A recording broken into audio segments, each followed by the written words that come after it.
Math learning हबमध्ये तुमचं स्वागत आहे. कसे आहात सगळे? चला तर मग आज आपण बघणार आहोत ट्रिग्नोमेट्री.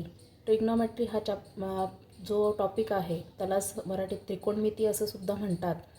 तर मग हा जो टॉपिक आहे तो विद्यार्थ्यांचा सर्वात नावडता असा टॉपिक आहे. बहुतेक विद्यार्थी जे आहे परीक्षेमध्ये डायरेक्ट ट्रिग्नोमेट्री जो टॉपिक आहे तो ऑप्शनला टाकून देतात आणि नेमके तिथंच त्या ट्रिग्नोमेट्री चॅप्टरलाच जास्त मार्क असतात आणि त्याच्यामुळे मग मुलांना परीक्षेमध्ये कमी मार्क मिळतात.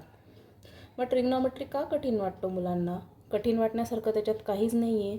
तर कठीण कशासाठी वाटतो त्यांना? कारण ट्रिग्नोमेट्रीचं जे बेसिक आहे ते बेसिकच त्यांचं कच्चं असतं, ते समजूनच घेतलेलं नसतं त्यांनी.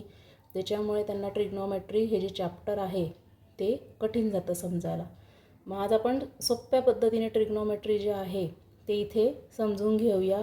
सगळ्यात अगोदर मी बेसिक घेणार आहे ट्रिग्नोमेट्रीचं, मग त्याच्यावरनं आपण समजून घेऊ. ट्रिग्नोमेट्री जे आहे हे तुम्हाला 9वी 10वी 11वी 12वी चारही वर्ष ट्रिग्नोमेट्रीचा अभ्यास राहतो. याच्यापासून तुमची सुटका नाही. त्याच्यामुळे ट्रिग्नोमेट्रीचा हा अभ्यास तुम्हाला करावाच लागेल. बेसिक जरी तुम्ही त्याचं समजून घेतला, त्याचा टेबल आहे किंवा ट्रिग्नोमेट्रीचं कशा प्रकारे रेशो काढले जातात हे जरी समजून घेतलं तरी हे चॅप्टर तुम्हाला अतिशय सोपं वाटेल आणि त्याच्यावरचे एक्झाम्पलसुद्धा तुम्हाला पटकन सोडवता येतील. चला तर मग सुरुवात करूया आजच्या व्हिडिओला. मग ट्रिग्नोमेट्रीचं बेसिक आपण आज बघणार आहोत. बघा, मग ट्रिग्नोमेट्री, मग ह्या ट्रिग्नोमेट्री या शब्दाचा अर्थ काय? याला मराठीत त्रिकोणमिती असं म्हणतात. मग त्रिकोणमितीच म्हणजे काय? तर ट्रिग्नोमेट्री म्हणजे ट्राय. पहिलं ट्रिग्नोमेट्रीच्या याच्यात ट्राय आला आहे, तर ट्राय म्हणजे काय? 3 असतो. त्याच्यानंतर गोनो, हा जो गोनो आहे, गोनोचा अर्थ आहे अँगल. त्याच्यानंतर मेट्री आहे, या मेट्रीचा अर्थ आहे मेजरमेंट. म्हणजे 3 अँगल जिथं असतील त्या 3 अँगलचं मेजरमेंट म्हणजे ट्रिग्नोमेट्री. मग 3 अँगल कशात असतात? तर 3 अँगल हे त्रिकोणामध्ये, ट्रायंगलमध्ये असतात. ते तुमच्या चौकोन, आयत ह्या अशा क्वाड्रिलॅटरल्समध्ये सुद्धा नसतात किंवा सर्कलमध्ये पण नसतात 3 अँगल. तर 3 अँगल हे फक्त त्रिकोणामध्ये असतात. त्याच्यामुळे त्याला ट्रिग्नोमेट्री म्हणजेच त्रिकोणमिती असं म्हटलं गेलं आहे.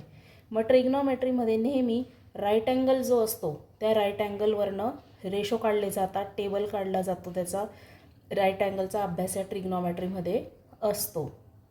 मग याच्या ट्रिग्नोमेट्रीमध्ये राईट अँगल घेतला जातो. राईट अँगलमध्ये तुमचा 90 डिग्रीच्या समोरचे जे साईड असते तिला हायपोटेनस म्हणतात. त्याच्यानंतर इकडची साईड जी असते तिला अपोजिट साईड म्हणतात आणि ही ॲडजसंट साईड असते. या राईट अँगलमध्ये इथं हा जो सी असतो, ह्या राईट अँगलच्या समोरचा अँगल, हा जो सी आहे यालाच ट्रिग्नोमेट्रीमध्ये थिटा असं म्हटलं जातं. थिटा,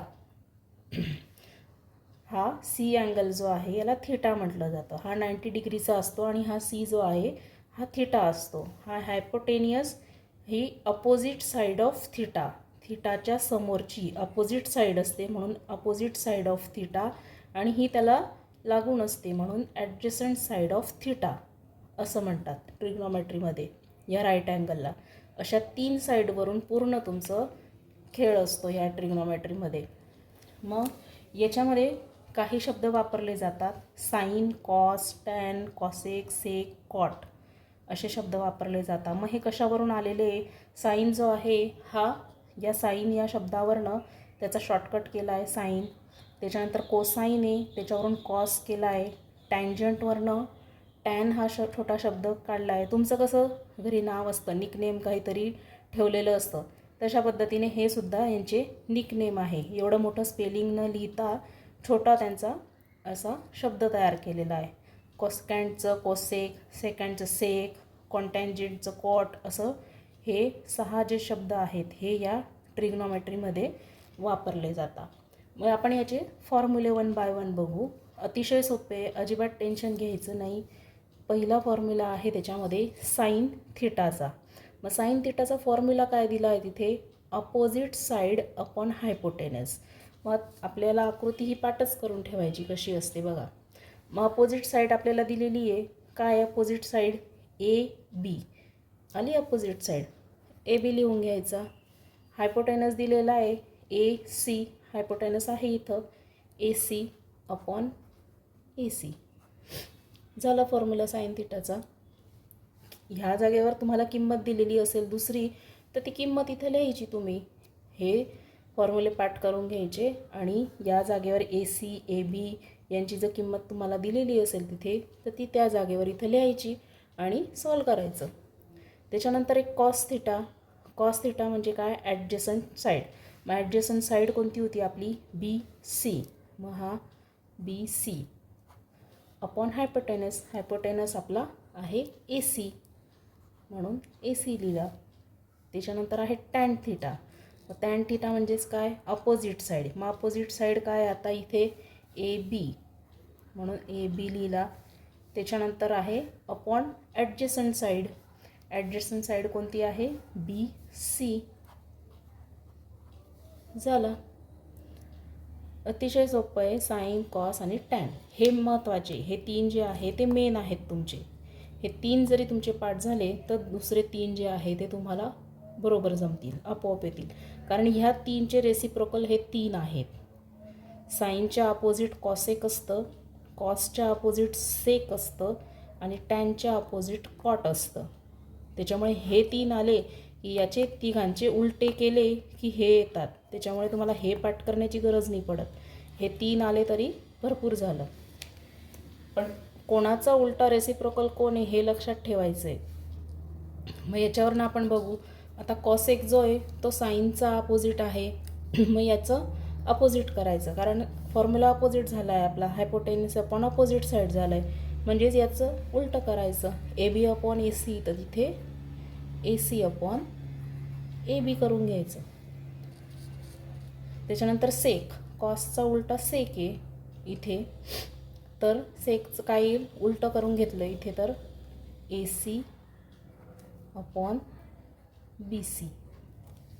लक्षात घ्या कशाचं उलटं काय आहे हे त्याच्यावरनं बघा तुम्ही. सॉरी, मी तर थिटा लिहायचं विसरली.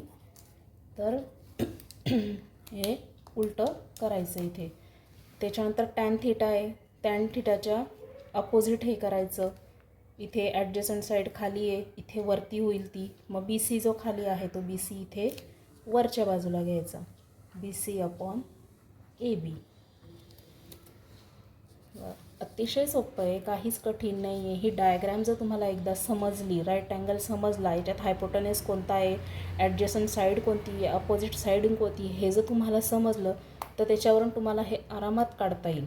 फक्त हे तीन फॉर्म्युले पाठ करायचे आणि या तीन फॉर्म्युले ह्या डायग्रॅमवरनं तुम्ही पूर्ण जे त्रिकोणमिती, ट्रिगोनोमेट्री आहे याचे कोणतेही एक्झाम्पल सोडवू शकतात. हे बेसिक आहे ह्या ट्रिग्नोमेट्रीचं. बघा, समजलं असेल तर मला कमेंटमध्ये नक्की सांगा. तुमचे जर काही प्रॉब्लेम्स अजून असतील, काही तुम्हाला प्रश्न असतील तर कमेंट्समध्ये तुम्ही विचारू शकता. व्हिडिओ आवडला असेल तर लाईक करा, शेअर करा. थँक्यू.